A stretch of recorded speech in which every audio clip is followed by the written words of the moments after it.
Halo, assalamualaikum warahmatullahi wabarakatuh. Selamat siang buat teman-teman semuanya. Bagaimana nih kabarnya? Sehat, tidak sehat, atau gimana? Tolong kasih tahu saya di dalam kolom komentar biar saya tahu apa yang Anda butuhkan. Oke, kali ini angka gagal bayar itu makin meningkat, ya. Itu sebuah penemuan yang hebat atau bagaimana gitu loh menurut teman-teman semuanya ya. Dan saya pun juga mau bahas nih tentang meningkatnya gagal bayar yang ada di Indonesia, terutama untuk pinjaman online dan pay later ya, karena ini yang selalu diminati oleh kaum muda, dan juga ini juga menjadi sasaran dari para pemilik dari perusahaan itu sendiri.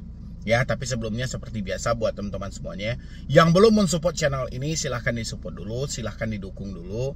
Mudah-mudahan channel ini makin berkembang dan saya pun makin semangat lagi memberikan motivasi dan edukasi. Dan yang mau masuk grup silahkan tinggal klik tombol gabung yang ada di bawah nama channel, silahkan.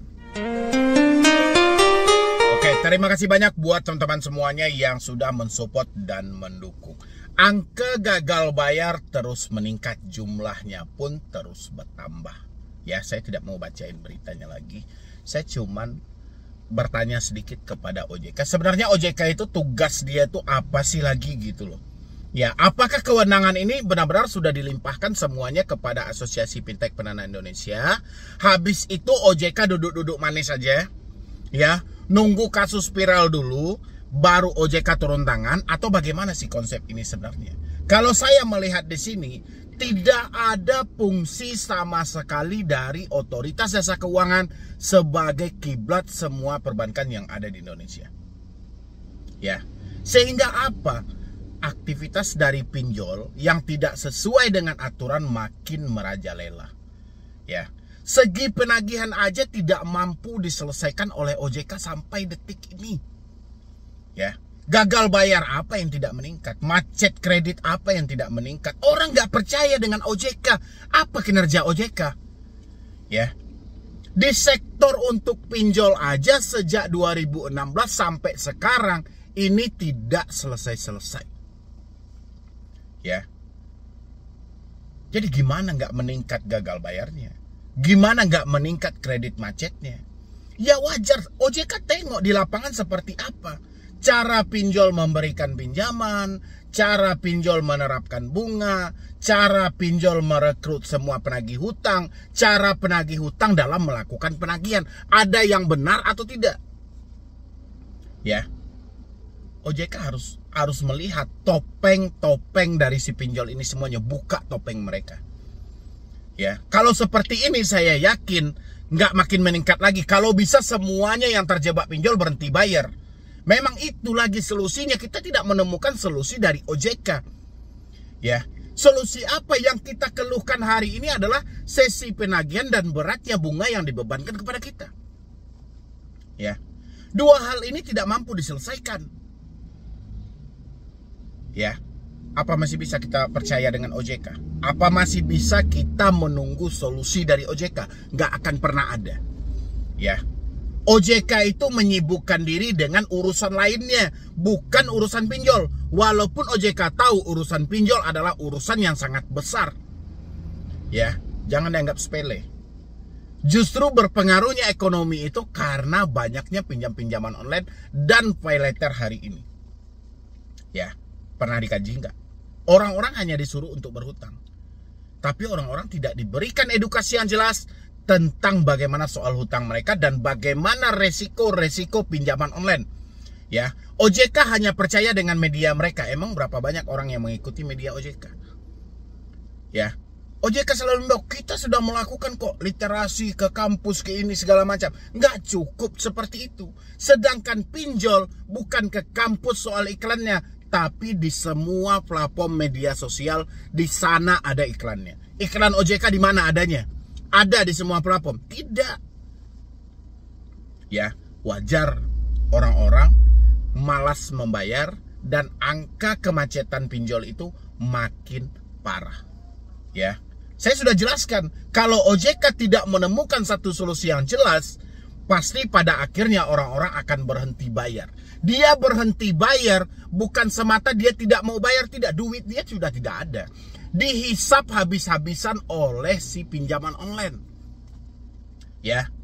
Kalau kita lihat secara garis besarnya, pinjaman online membantu untuk masyarakat yang membutuhkan. Itu secara garis besarnya. Tapi kalau kita lihat rinciannya, masyarakat kecil yang membantu pinjaman online. Ya, coba perhatikan. Pinjam 1 juta, dikirim sama Anda 600.000, Anda bayarkan ke mereka 1.400.000. Ya, sekarang siapa yang mau diuntungkan? Andanya sebagai peminjam atau si pelaku usaha jasa keuangannya?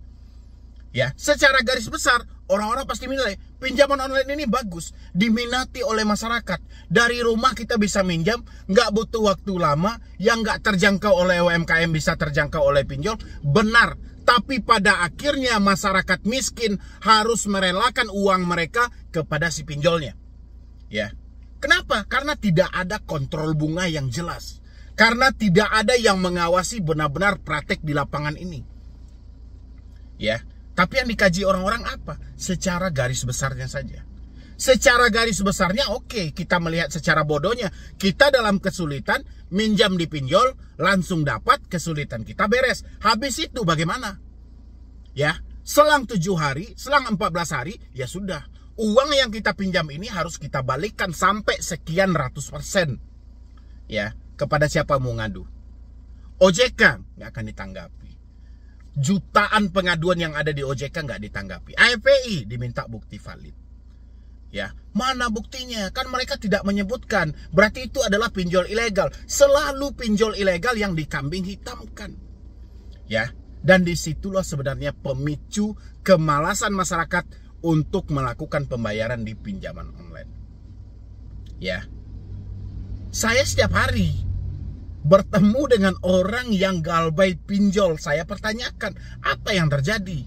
Teroran, intimidasi, dicaci maki, diancam mau sebar data, macam-macam. Ya, kemana mau mengadu, Bang? Mengadu ke kantor polisi, kata polisi ini pinjol legal, nggak ada ranah kami. Ya, kalau nggak Bapak polisi cuma saranin ganti kartu Anda. Apakah masyarakat puas dengan seperti itu? Nggak puas. Ya, terkadang foto anak mereka yang dipampangkan, foto anak mereka yang dijadikan objek dalam segi pengancaman.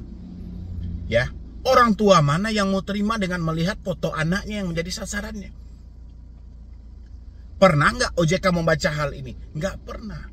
Ya, makanya saya bilangin wajar kalau hari ini makin banyak warga RI tidak bayar pinjol, itu wajar. Ya, nggak kurang ajar lagi, wajar, saya bilangin wajar. Pinjol tidak membantu masyarakat, tapi masyarakat kecil lah yang duitnya habis buat membantu pinjol. Ya, karena harus membalikin hutang dengan bunga yang tidak masuk akal. Ketika dia telat sehari, dendanya dibebankan selama 1 bulan. Pernah nggak OJK mengkaji hal itu? Nggak pernah. Makanya saya bilangin, OJK membentuk asosiasi fintech pendanaan bersama Indonesia itu gagal total. Ya, makanya buat teman-teman semuanya, carilah solusi di masing-masing Anda. Mana yang paling pas, mana yang paling cocok, Anda ikuti. Yang penting jangan gali lubang tutup lubang, jangan mencari talangan-talangan dana kepada orang sekitar, dan jangan jual-jual aset Anda lagi. Ya, masa depan Anda masih panjang. Hidup Anda masih berlangsung. Jangan habiskan harta Anda dengan kegilaan pinjaman hari ini. Ya, cuman itu yang saya sarankan buat Anda semuanya. Soal ada pengancaman, soal ada data Anda mau disebar dan segala macam, Anda nggak usah pikirkan hal itu. Ya, selamatkan hidup Anda. Ingat, saya membuat moto, lebih baik Anda malu sesaat daripada Anda hancur selamanya. Ya, nggak apa-apa, data Anda disebar. 1 hari, 2 hari, seminggu, 2 minggu hilang sudah. Ya, orang-orang akan terbiasa. Tapi kalau Anda sibukkan diri dengan gali lubang tutup lubang, mencicil, perkara ini tidak akan pernah selesai. Ya, makanya hanya melalui channel yang kecil ini saya menghimbau Anda, karena channel saya masih kecil dan mungkin belum seberapa yang bisa dijangkau, tapi saya mencoba untuk memberikan edukasi kepada Anda supaya tidak terhanyut dalam suasana yang seperti ini ketika Anda menyatakan tidak mampu bayar, tidak sanggup bayar di saat Anda terjebak di pinjaman online. Ya, ini buat teman-teman semuanya. Gak usah Anda nunggu-nunggu lagi. Apa sih solusi dari OJK? Saya sudah lapor OJK tidak ditanggapi. Saya lapor AFPI tidak dibalas-balas. Ada yang dibalas disuruh saya untuk negosiasi secara internal. Ada yang dibalas malah pihak aplikasi yang menghubungi saya. Macam-macam. Ya, sekarang ambil keputusan yang terbaik dalam diri Anda. Anda mampu, selesaikan habis-habis dengan bunganya. Anda tidak mampu, stop gali lubang, tutup lubang. Stop menjual aset-aset yang ada. Ya, cuman itu dari saya. Karena harus Anda yang mengakhiri ini semuanya. Karena kalau Anda menunggu solusi, tidak akan ada solusi yang jelas. Ya. Jadi sekian dulu dari saya, Medi Broni. Wassalam.